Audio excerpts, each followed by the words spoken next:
This week on the Alberta Roundup, the United Conservative Party moves to stop 2 ousted MLAs from reviving the Progressive Conservative brand, claiming it violates Alberta's election laws. Meanwhile, Thomas Lukaszuk's anti-separation petition stumbles out of the gate after a filing blunder forces him to collect nearly 120,000 more signatures than its counterpart, the petition for Alberta to separate from Canada. Conservative leader Pierre Poilievre is set to return to Parliament in a safe Alberta seat after losing his longtime riding in April. Premier Danielle Smith gives Ottawa until fall to repeal anti-Alberta laws, warning separatist sentiment is the highest she's ever seen. And Alberta and Ontario team up to push Ottawa to scrap federal policies they say are punishing their economies and delaying projects. All that and more on this week's Alberta Roundup. I'm your host, Isaac Lamoureux, and let's get into that first exclusive right away. Despite the legacy media reporting widely that formerly ousted Alberta UCP MLAs are trying to revive Alberta's Progressive Conservative Party, True North has learned that it might not be that simple. 2 independent MLAs expelled from Premier Danielle Smith's caucus are trying to bring back the Progressive Conservative Association, but the UCP is fighting the effort. Independent MLAs Peter Guthrie and Scott Sinclair have pledged to revive the Progressive Conservative Association of Alberta, which governed the province between 1971 and 2015 until its merger with the Wildrose Party to form the UCP. True North asked Elections Alberta whether Guthrie and Sinclair could proceed under the PC name and banner. The office replied that the Progressive Conservative Association of Alberta name is currently only reserved, and that reserving a name does not guarantee it will be accepted for registration. A spokesperson for Elections Alberta said, quote, "The only restrictions at this stage are that the desired party name is not in use and the acronym is not the same or similar to an existing registered party." However, the UCP clarified that the name is off limits. A spokesperson for the UCP told True North, quote, "Alberta election law is clear that new parties may not use the name of the former legacy parties of the UCP. This is to avoid confusion for voters. We expect that law to be followed and will follow up with Elections Alberta accordingly." The governing party cited Section 7.3 of the Elections Finances and Contributions Disclosure Act, which says that no political party can be registered if the applying party's name resembles the name or abbreviation of any other registered party and is likely to confuse voters. Section 7.3 of the Act reads in part that the Chief Electoral Officer, quote, "shall not register a political party if the proposed name was the name of any registered predecessor party or so nearly resembles the name or the abbreviation of the name of any registered predecessor party as to likely to be confused with the name or the abbreviation of the name of that registered predecessor party." The Progressive Conservative Association of Alberta name is currently listed on Elections Alberta's website as reserved until November 26, 2025. Guthrie and Sinclair, both former members of Alberta Premier Danielle Smith's caucus, said the plan is to offer a conservative alternative to the UCP. Guthrie resigned from cabinet earlier this year over concerns about procurement practices and was later removed from caucus. Sinclair was expelled after opposing the government's budget. Guthrie told the Globe and Mail that the Alberta NDP will win the next provincial election if a conservative alternative is not on the ballot. But that claim is undermined by recent polling. Smith recently posted the largest approval gain among premiers nationwide. Conversely, Alberta NDP leader Naheed Nenshi is polling poorly.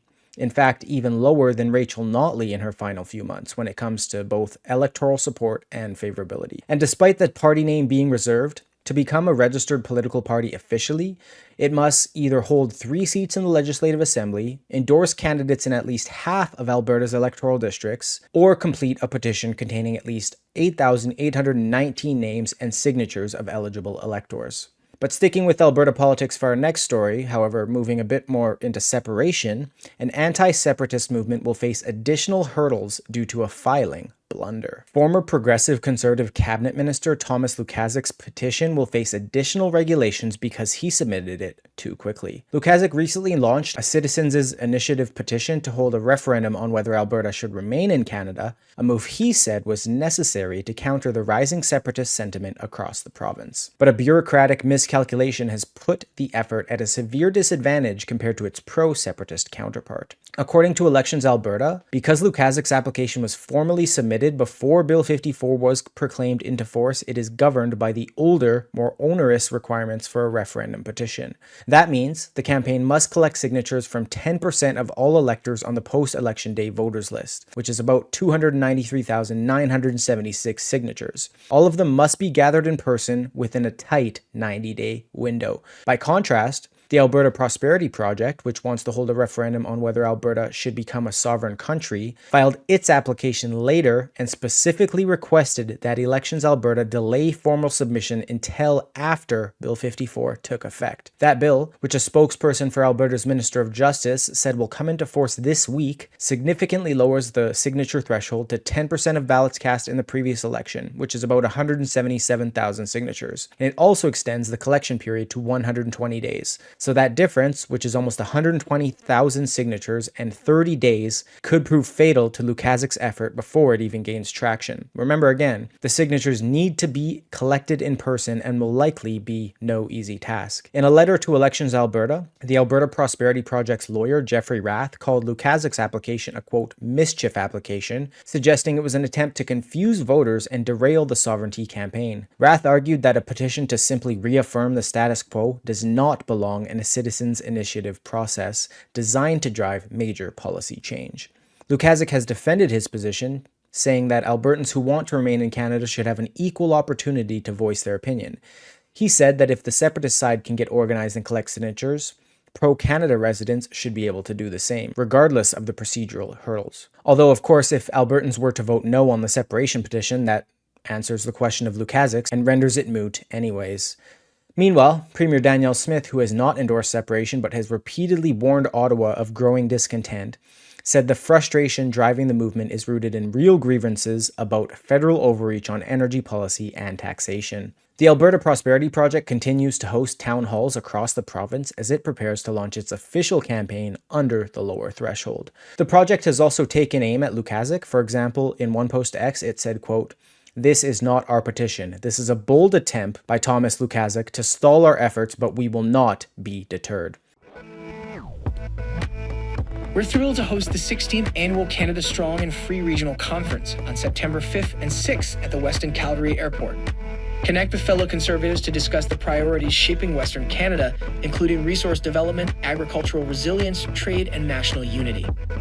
Plus, we are pleased to be joined by guest speakers such as Alberta Premier Danielle Smith, Conrad Black, and Tristan Hopper. Visit CanadaStrongandFree.network to reserve your tickets now. Our next story will be a bit more federal. Let's give that a look now. Federal Conservative leader Pierre Poilievre is officially on track to potentially re-enter Parliament, setting up a high-stakes return. Prime Minister Mark Carney announced that a by-election will take place on August 18th in the riding of Battle River Crowfoot, a deep blue stronghold in east-central Alberta.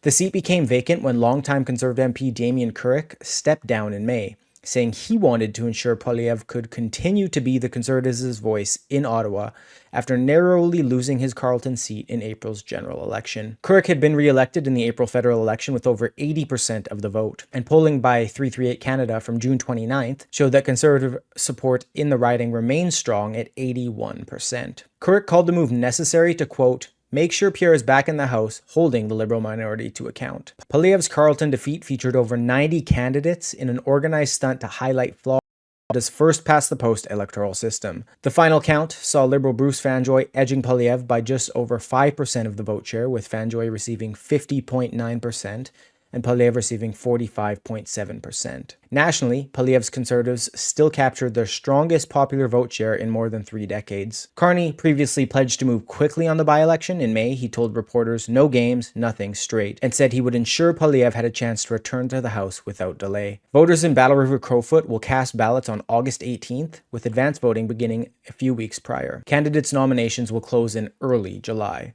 And I've got my eyes on how many candidates will be on this ballot, remembering that in the Carleton ballot there were, I think, over 90, and whether Poilievre will cruise to victory with a similar 80% vote share that Currick had.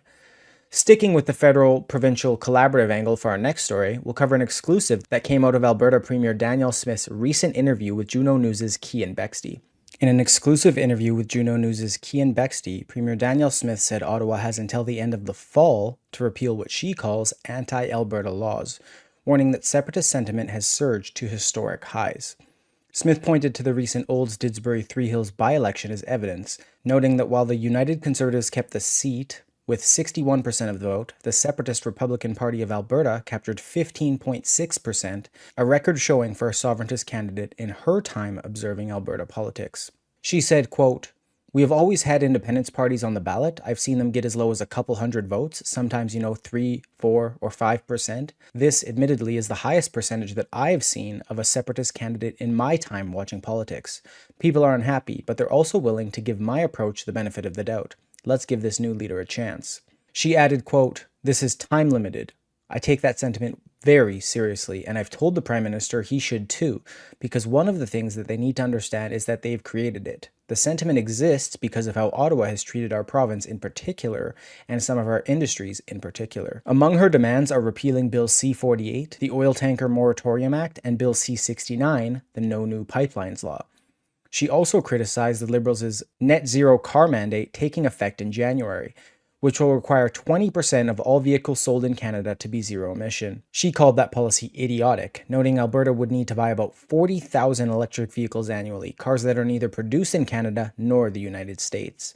Smith concluded, saying, quote, "It's nonsensical pretzel logic that we would like to see some clarity out of the federal government on. This would be a perfect opportunity for them to very quickly tell people that whatever they want to do aspirationally over time, they have to recognize that trying to implement it in January of 2026 is unachievable, and all it will do is hurt Doug Ford's auto industry in Ontario." And for our last story today, we'll actually talk about Ontario because we'll cover some more Albertan versus the feds, but this time another province is joining the fight. Alberta and Ontario have formally teamed up to demand that Ottawa tear down what they call ineffective and ideological federal regulations that are dragging down economic growth and delaying major energy projects across Canada. In a June 30th letter addressed to Federal Environment Minister Julie DeBrusen, Alberta Environment Minister Rebecca Schultz, and Ontario's Environment Minister Todd McCarthy laid out 6 urgent requests they said are needed to reset the relationship between Ottawa and our provinces. The letter reads, quote, "Prime Minister Mark Carney has made a commitment to do things differently. We are hopeful that this new federal government will move away from policies and legislation that undermine competitiveness,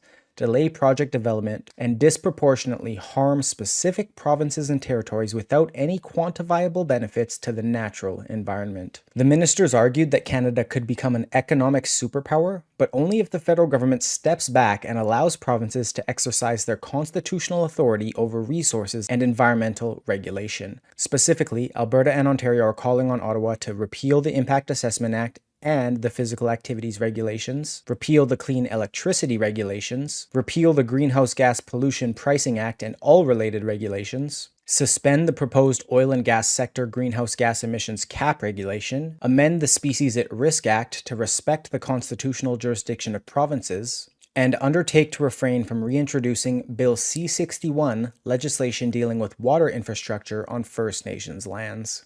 The letter also highlighted the provinces' track records on reducing emissions through electrification, industrial innovation, and public transit, noting that many of these policies have succeeded precisely because they were led by provincial governments rather than imposed by Ottawa. Alberta and Ontario brought these demands forward in person when ministers gathered in Yellowknife on July 2nd and 3rd for the Canadian Council of Ministers of the Environment meeting. That wraps up this week's Alberta Roundup. My name's Isaac Lamoureux. Have a great weekend. Thank you, and God bless.